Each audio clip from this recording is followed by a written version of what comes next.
오늘은 부활절 5째 주일입니다. 우리는 5월을 가정의 달이라고 합니다. 제가 5월 가정의 달을 맞이하여 매주 성경에 나오는 믿음의 가정들을 소개하고 있습니다. 저는 지난주에 한나의 가정을 소개했습니다. 한나의 가정은 어머니의 역할이 강조되고 있습니다. 그 어머니의 기도가 이 한나의 가정에 축복의 통로가 되고 있음을 우리들에게 보여주고 있습니다. 오늘 신약에서 저는 고넬료의 가정을 통하여 은혜를 나누고자 합니다. 고넬료의 가정은 아버지의 역할이 강조되고 있습니다. 그 아버지 고넬료가 경건한 믿음을 통하여 그 가정에 하나님의 축복이 임하도록 만들고 있습니다. 그래서 저는 오늘 말씀을 통하여 고넬료가 하나님 앞에 어떤 경건한 믿음을 가졌기에 그의 가정이 축복받았는지 깨닫고 우리들의 삶에 적용할 수 있는 은혜의 시간이 될 수 있기를 간절히 소망합니다. 오늘 누가는 사도행전 10장을 기록하면서 고넬료 가정을 소개하고 있습니다. 1절에 보면 그가 어느 나라 사람이고 어떤 직업을 가지고 있는지 잘 나와 있습니다.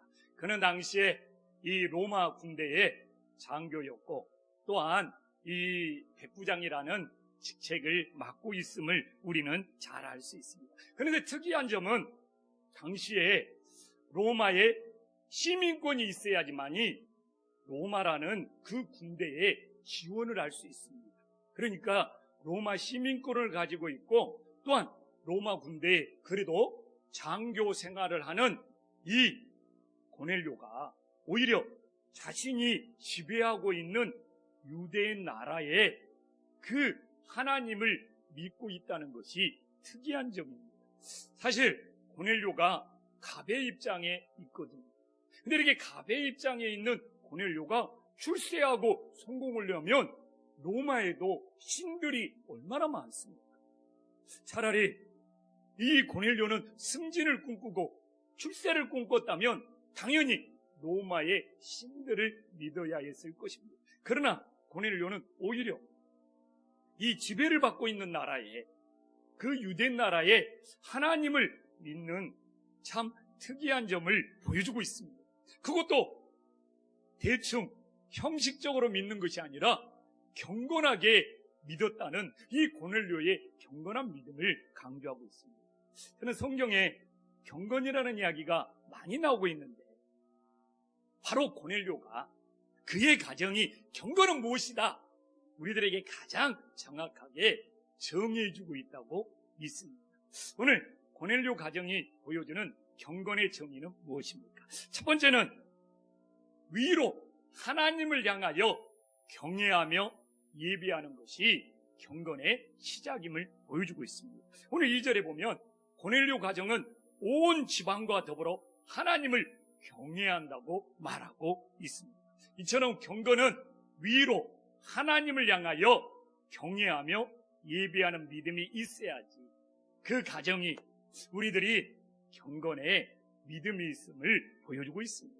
또한 고넬료는 자신 혼자만이 아니라 그의 집안 모두가 하나님을 경외하도록 만드는 그래서 믿음의 가장으로서 그의 집안에 선한 영향력을 미치고 있음을 우리들에게 보여주고 있습니다.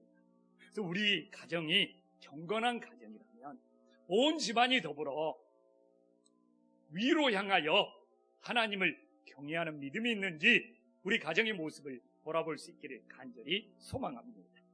또한 경건의 두 번째 모습은 무엇입니까?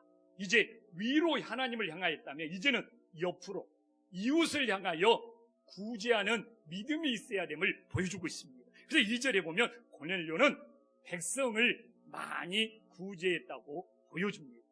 사실 이건 이 로마의 이 군대 장교가 유대 백성을 많이 구제했다는 것은 사실 민족의 개념을 넘어서는 거거든요.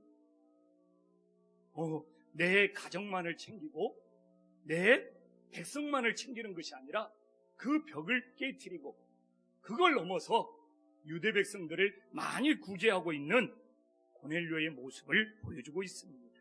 그래서 우리들이 위를 향하여 하나님을 경외하는 믿음이 있다면 그것이 옆으로 이웃을 향하여 많이 구제하는 믿음이 있을 때 오히려 위로 하나님을 경외하는 것까지 진짜가 됨을 깨달으시기를 간절히 소망합니다.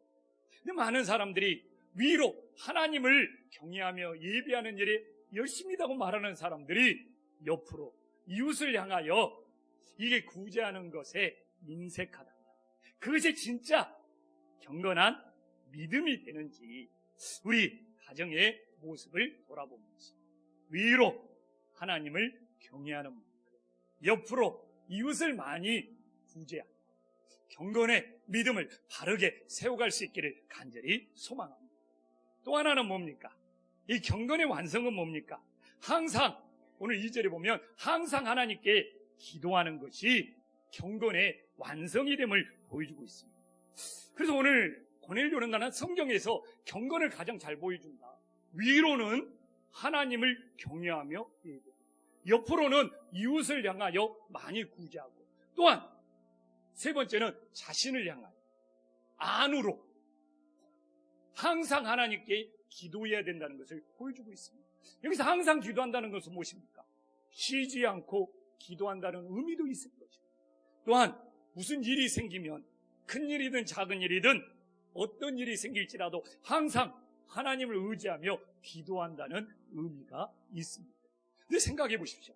많은 분들이 하나님을 향하여 경외하며 예배도 잘 드립니다.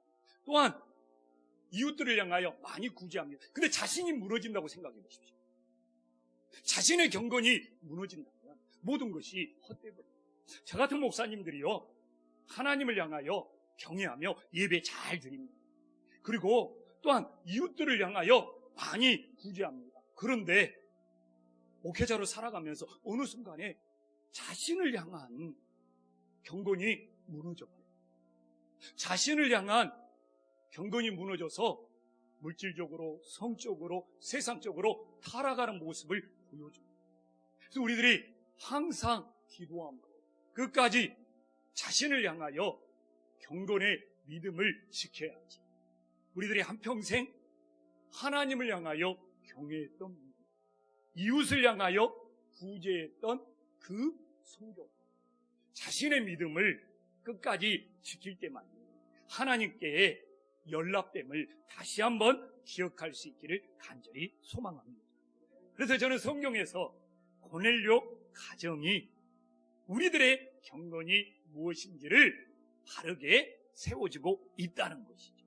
그래서 참된 경건은 위로 하나님을 경외, 옆으로 이웃을 많이 구제, 자신 안으로 항상 하나님께 기도하는 그 깨어있는 믿음이 있을 때 영적 싸움에서 승리할 수 있음을 믿으시기를 간절히 소망합니다. 그런데 우리들이 신앙생활하면서 이 세 가지 중에 위로 하나님을 경외하든 옆으로 이웃을 구제하든 자신을 향하여 항상 기도하며 믿음을 지키는 것 중에 어느 것 하나가 무너지면 사실 하나님께 응답받기가 힘듭니다. 그러나 고넬료는 이 세 가지가 이 경건이 바로 서서 하나님의 응답을 받고 있습니다.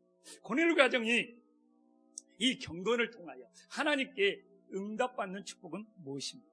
첫 번째로 하나님께 기억된 놀라운 응답을 받고 있습니다. 4절에 보면 내 기도와 구제가 하나님 앞에 상달되어 기억하신 바가 되었으니. 참 여기 보면 본문이 특별하지 않습니까? 기도만이 하나님 앞에 상달되는 것이 아니라 이 기도가 구제와 함께 하나님 앞에 상달되고 있다는 놀라운 사실을 보여주고 있습니다. 그리고 기억하신다는 것은 고넬료 네가 하나님의 뜻대로 했다는 것을 하나님이 알아주고 인정해 준다는 것을 보여주고 있습니다. 사실 지금을 살아가는 우리들이, 성도들이 하나님 앞에 기도하는 일은 열심인데 구제가 없다면 이건 기복적인 신앙, 이기적인 신앙이 될 수도 있고, 또 기도는 하지 않고 나는 구제만 한다 이럴지라도 자신의 의로움만을 나타내는 자랑이, 교만이 될 수 있다는 것을 깨달아야 해요. 그래서 저는 오늘 내 기도가 왜 하나님 앞에 연락이 안 되지? 이렇게 열심히 기도하는데 하나님의 응답을 안 해주시면 혹시 그 기도와 함께 구제를 해야 됩니다. 우리들 하나님 앞에 기도는 열심히 하는데 구제에 인색한 마음이 있어서 내 기도가 하나님 앞에 상달되지 않고 있는 것은 아닌지 진짜 점검하고 돌아볼 필요가 있는 거예요. 그래서 우리 한신교회가 구제를 강조하는 것은 기도를 열심히 하는 여러분들, 이 구제가 더하여져서 우리 기도가 하나님께 상달되기를 원하는 성령의 감동하심이 됨을 믿으시기를 간절히 소망합니다. 그래서 우리 기도 응답받고 싶잖아요. 오늘 고넬료 가정을 보면서 기도와 함께 구제가 함께 더해져야지 우리 기도가 상달되고 하나님이 우리 가정을 기억하시는 놀라운 은총이 있음을 깨달으시기를 간절히 소망합니다.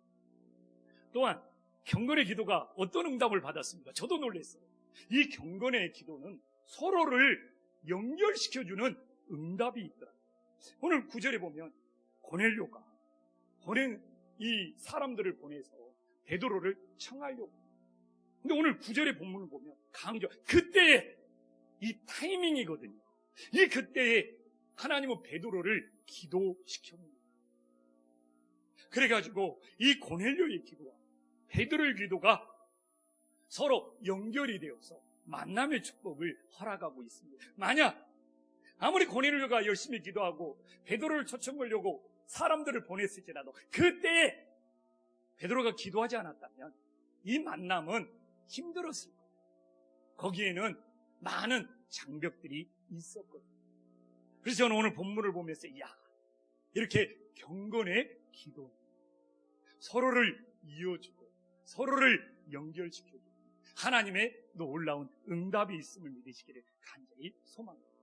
그래서 이 그때에 하나님께서 우리를 이어주고 연결시켜주려고 하는 그때 하나님의 이 카이로스 그때를 놓치지 않고 경건의 기도를 드릴 수 있는 믿음의 가정들이 될 수 있기를 간절히 소망합니다. 또한 제일 중요한 것은 무엇입니까? 경건의 기도를 통해 그의 가정이 구원의 응답을 받았습니다.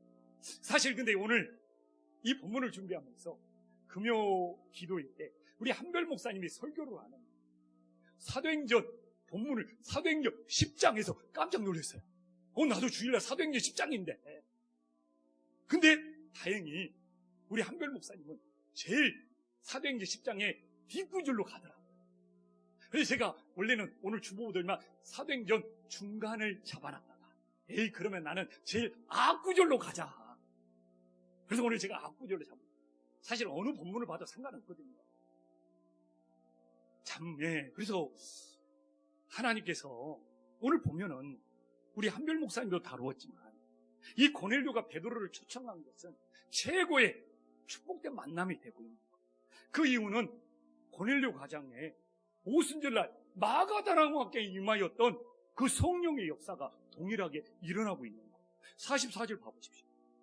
이제 여차여차해서 베드로가 고넬료 가정에 왔는데 고넬료 가정에게 베드로가 말씀의 메시지를 전하고 있는데 어떻게 합니까? 성령이 말씀을 듣는 모든 사람에게 내려온다고 말하고 있어요.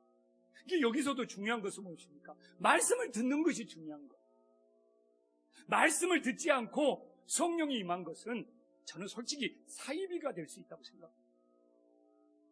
이게 말씀을 들을 때 성령이 임하는 것은 그 성령이 기복적인 거나 신비적인 거나 무슨 뜬구름 잡는 것이 되지 않고 그래서 이렇게 말씀 속에 성령이 임해야 돼요. 이게 구체적인 임재가 됨을 깨달으시기를 간절히 소망합니다. 그래서 내 말씀이 성령이 임하는 말씀 또한 이 성령의 역사가 신비적이거나 무속적이 되지 않게 하여 하나님의 말씀과 결합이 되느냐 이건 너무 중요한 일이 됨을 깨달으시기를 간절히 소망합니다. 오늘도 우리 성도님들이 하나님의 말씀을 받을 때 성령의 충만한 역사가 우리 성도님들의 가슴속에 임할 수 있기를 간절히 소망합니다. 또 하나는 봐보십시오. 성령 받았는데 세례가 무슨 필요 있어? 아닙니다. 이미 성령이라는 놀라운 역사가 일어났음에도 불구하고 48절에 예수 그리스도의 이름으로 세례를 베풀었다. 제가 목회하면서 가장 감사한 일이 뭐냐면 예수님을 영접하지 못한 사람에게 찾아가서 예수님을 영접시키는 것입니다. 지난주도 병원에 찾아가서 우리 집사님의 아버님에게 예수님을 전했는데 하나님의 은혜로 예수님을 영접하셨어요. 그렇지만 제가 꼭 부탁했습니다. 꼭 예수의 이름으로 세례를 받으셔야. 사실 예수의 이름으로 세례를 받을 때 진짜 예수님을 영접했는지 이게 드러나거든요. 근데 저는 여기서 세례를 베풀 때 누구의 이름이냐? 예수의 이름이라는 것이죠. 가끔 한국교회가 유난히 형식에 집착해. 뭐 물속에 들어가는 침례를 받아야 되느냐? 뭐 그거 아니면 장로교회에서 그냥 앉아서 물 몇 방울 세례를 받으면 다시 물속에 들어가는 침례를 받아야 된다. 저는 이건 형식이다. 중요한 것은 뭐냐? 예수의 이름이라는 거죠. 우리가 물속에 들어가는 침례를 받든 물방울이 떨어지는 세례를 받든 이 예수의 이름으로 우리들이 하나님을 만나는 것이 더 중요한 일이 됨을 믿으시기를 간절히 소망합니다. 그냥 한강에 들어가서 물속에 수십 번 들어가는 침례를 받을지라도 예수의 이름이 아니라면 그건 무슨 의미가 있냐. 저는 물속에 들어가냐, 물을 내 머리에 붓냐, 이런 형식보다도 거기에 예수의 이름이 역사하냐, 이 본질을 놓치지 않는 것이 중요하지 않습니까? 그래서 저는 이 본질에서 벗어난 이런 형식이나 이런 불필요한 논쟁이 의미가 있습니다. 그래서 우리는 신앙생활하면서 중요한 것은 예수의 이름이 강조되어야 됨을 다시 한번 깨달을 수 있기를 간절히 충만합니다. 그래서 저는 요새 몸이 피곤하고 힘들면 많은 기도를 할 수 없잖아요. 그러나 목사인지라 모든 예배를 드리고 모든 기도를 해야 되죠. 그때는 예수의 이름만 불러요.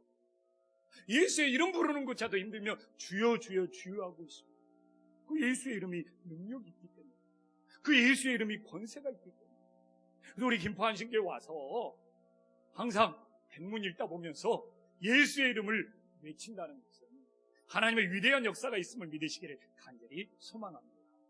그럼 우리가 예배 드리면서도 한번 외쳐봐야 되겠어요.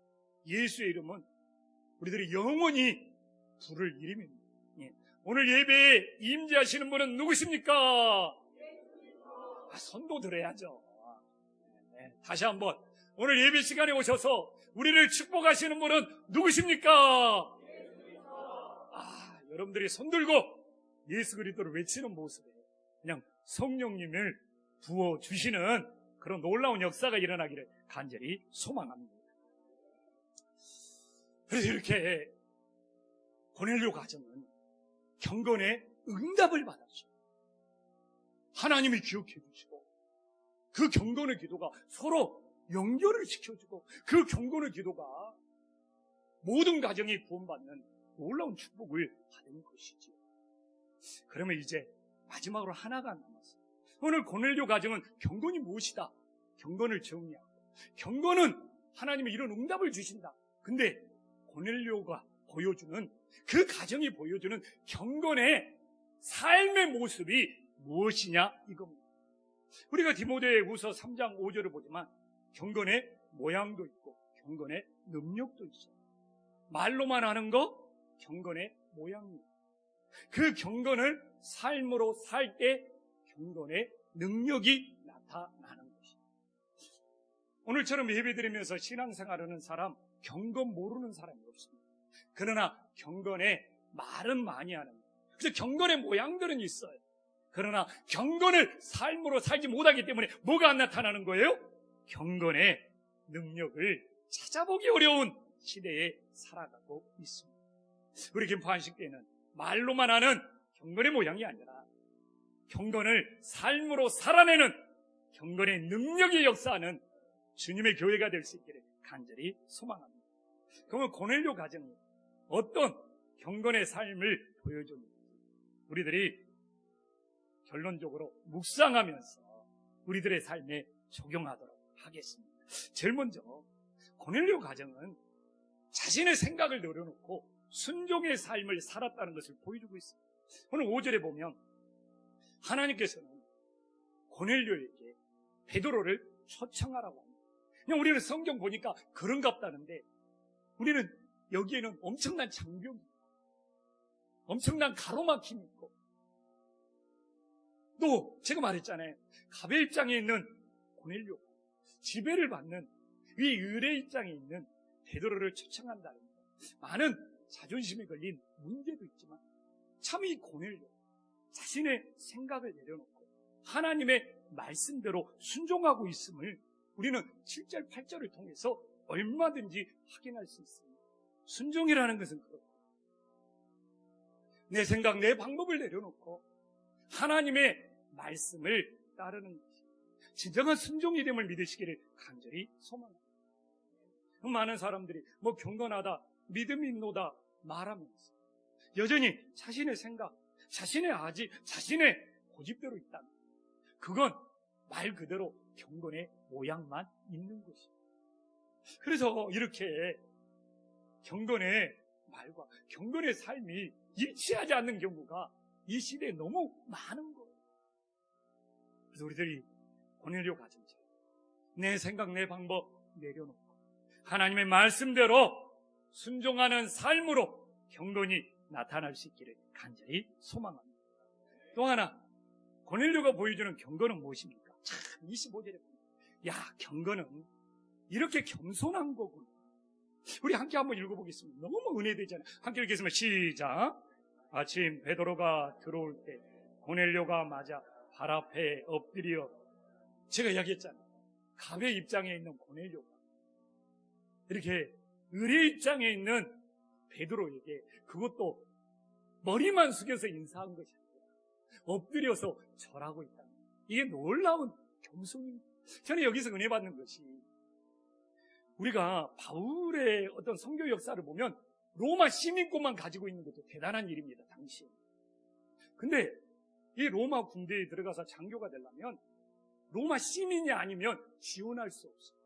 그러니까 고넬료는 이미 로마 시민권을 가지고 있지. 그것도 세계의 가장 강력한 군대, 이 로마 군대의 장교지. 그런데 자신을 하나도 안 드러내. 내가 로마 시민권 가지고 있는데, 그래봐도 내가 이런 강한 군대, 로마 군대의 장교, 자신을 뻐기고 자기를 드러내고 자기를 나타내는 것이 하나도 없습니다. 이게 진짜 경건이구나. 사실 제가 이제 이 풍무동에 오래 살다 보니까 참 많은 사람들을, 우리 교회에 안 다니는 많은 사람들도 만나게 돼요. 근데 진짜 처음에는 막 아저씨 부르면 뒤도 안 돌아봤다니까. 나 부른 줄 알면서. 나 목사인데? 그리고 최근에는 제가 좀 가끔 지역아동센터에 운전을 할 때가 있어요. 그럼 우리 지역아동센터 새로운 애들이 운전하는 기사 아저씨예요? 이렇게 물어보는 애들도 많아. 그러면 지금 그래. 그게 소화가 돼요. 그래서 근데 사실 이런 말씀이 저에게 도전을 줍니다. 야, 고넬료. 그래도 로마 시민권도 있고 그리고 로마 장교인데 그냥 자기 자신에 대해서는 전혀 드러내지 않고 어떻게 이렇게 베드로 앞에 엎드려서 절할 수 있을까? 참 이런 믿음들이 진짜 예수님을 따르는 믿음이죠. 이게 뻐기고 드러내고 자기 자신을 알아달라고 하지 않는다. 이건 세상적인 관계, 사람의 관계로는 안 됩니다.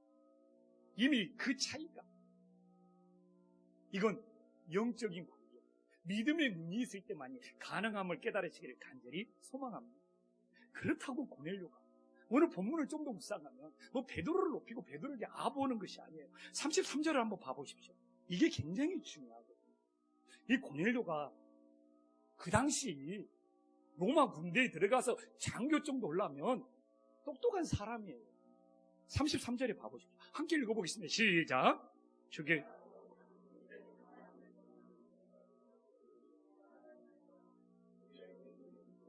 당신에게 명하신 모든 것을 듣고 다 하나님. 아멘. 자, 이렇게 성경을 읽는 것은 지금 이때라도 눈을 떠라는 하나님의 사인인 줄 믿으시기를 간절히 소망합니다. 옆에 봐보세요. 아직도 눈 안 뜨는 사람 있으면 좀 흔들어 주세요. 지금부터라도 듣고 가야지. 아멘.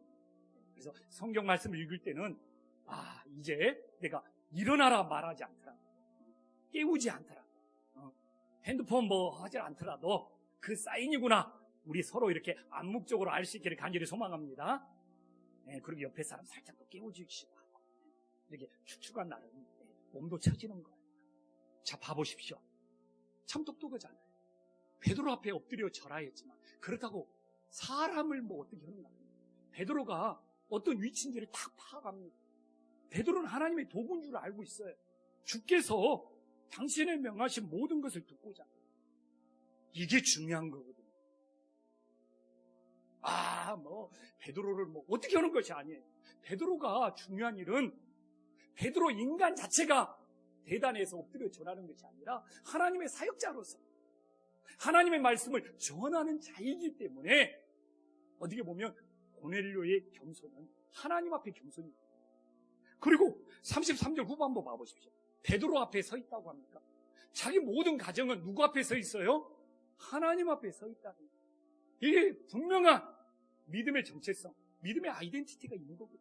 오늘도 우리가 사람 앞에서 예배 드리고 있는 것이 아니에요.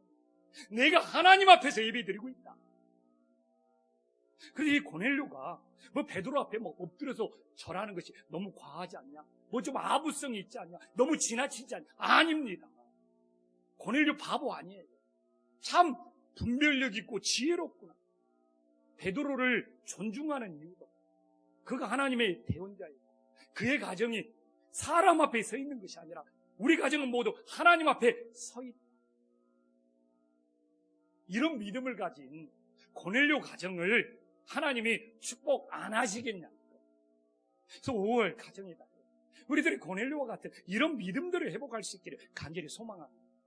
또 하나 가장 중요한 것이 남아있죠. 고넬료 가정은 당시에 모든 이 경건의 기도는 모든 장벽, 모든 편견, 모든 선입견, 모든 고정관념을 깨트리고 있습니다. 당시 유대인과 이방인의 관계는 어떤 관계였습니까? 28절에 보면 직접 보여주고 있잖아요, 성경. 유대인으로서 이방인과 교제하며 가까이 하는 것은 뭐예요? 율법이라는 거예요. 그러나 고넬료가 이 모든 편견, 이런 선입관들을 깨트리는 은혜의 통로가 되고 있는 거예요. 저는 이 시대에 고넬료 같은 사람이 필요합니다. 사실 베드로가 편견이 있었죠. 선입견이 있었죠. 근데 고넬료가 베드로와의 만남을 통해서 베드로가 무너지는 거예요. 깨어지는 거예요. 깨닫는 거예요. 자, 34절, 35절 봐보십시오. 베드로가 사실 만나기 싫었어요. 오기 싫었어요. 그러나 환상 중에 기도하고 고넬료 가정에 찾아왔습니다. 베드로가 여기서 깨닫잖아요. 고넬료 가정이 베드로를 변화시키고 있는 것이죠. 깨닫게 해주고 있는 거예요. 자, 봐봅시다. 34절 먼저 봐볼까요? 내가 참으로 하나님은 사람을 외모로 보지 않냐? 이방인이냐 유대인이냐 어느 지역 출신이냐 외모로 보지 않냐고. 각 나라 중에 그러니까 이건 국수주의 민족주의 이런 것이 아니란 말이에요. 그 다음에 어떻게 합니까? 하나님을 경외하며 의를 행하는 사람 다 받으시는 줄을 베드로가 뭐예요? 이제서 깨닫는 거예요. 저는 진짜 경건한 교회는 이런 역할을 해야 된다고 생각합니다. 참 한국이요. 무슨 지역감정, 참 무슨 차별, 또 이주민어법 이런 것들이 많고, 또 그냥 우리 민족인이 핏줄 따지는 것, 또 교회에서도 굉장히 이런 편견이나 차별이 있고, 목장에서 마음 한 번 안 들리면 나 저 사람과 함께 할 수 없어. 이런 것들이 굉장히 많은 것이 우리나라 정서고 교회까지 이런 것들이 침투해 왔습니다. 근데 봐보십시오. 다시 한번 우리들이 34절, 35절을 보면 고넬료를 하나님이 받으셨어요. 근데 베드로가 실수할 수 있었거든요. 나 고넬료와 함께 할 수 없어! 자신의 선입견으로, 자신의 편견으로 정죄하고 판단할 수 있어요. 근데 교회가 진짜 이런 일이 많이 일어나요. 뭐 세상 일을 하자 그러면 나 못해 이럴 수 있지만 하나님께 찬양 부르고 하나님께 뭔가 하자는데, 그리고 하나님이 받으신다는데 내 편견으로 내 서니까 나 절대 못해, 나 함께하지 못해, 이런 일들이 비일비재하게 일어나고 있습니다. 근데 유일하게 안 일어나는 교회가 어떤 교회라고요? 김포 한신교회. 아멘. 맞잖아요. 고넬료 베드로가 깜짝 놀라는 거예요. 야, 하나님의 중심을 보고 받으시는 거예요. 자기는 좀 자신의 편견으로 이방인과 함께하면 안 된다는 편견이, 선입견이 거기에 갇혀 있었어요. 근데 고넬료를 가정을 만나보면서 그것이 깨트려지고 있죠. 이게 진짜 경건이죠. 이런 믿음의 사람들이 있어야지, 와, 교회 다니는 사람은 진짜 다르구나. 근데 지금 한국교회 더 편견에 사로잡혀, 더 선입견에 사로잡혀, 더 자신의 고정관념에 붙들려 있다면 한국교회가 이 세상에 어떤 소망을 주겠느냐. 저 정말 고넬료 가정을 묵상하면서 은혜 받고 도전했어요. 오늘 이 고넬료 가정을 보면서 우리 가정, 또 우리 자녀들을 양육하면서 어떤 편견도 심어주지 않으면서 지역을 넘어서 민족을 넘어서 또한 핏줄을 넘어서서 하나님 사랑 안에서 함께할 수 있는 은혜의 역사가 있기를 간절히 소망합니다. 기도하겠습니다.